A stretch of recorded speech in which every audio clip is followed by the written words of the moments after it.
Hey guys, welcome back to another Gear Pro one-on-one. Thank you, Justin, for today's question. Justin actually has a Bandit with a hip belt set up, but was wondering how to use our chest mount kit with his multi-pack.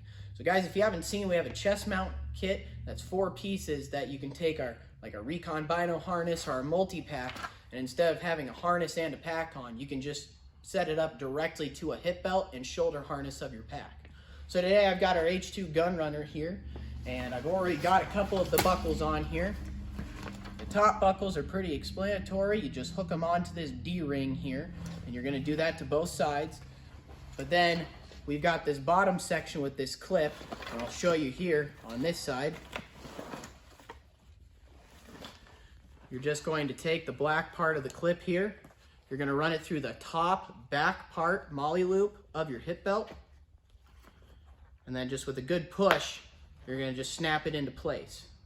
Now, you've got 4 female buckles on the back side of this pack that are gonna line up perfectly with either our Recon or our multi-pack. And again, this way you don't have to have multiple harnesses on at the same time.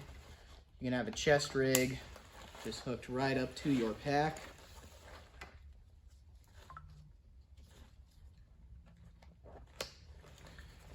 And just like that, guys, you have this multi-pack hooked up to the shoulder harness and hip belt of the pack. This works with any of our packs, like I said, with the shoulder harness and hip belt. Super handy, just keeps more layers from on your back, especially on these early hot hunts. So if you guys have any more questions that need a video to explaining, feel free to contact us at customer service@eberlestock.com.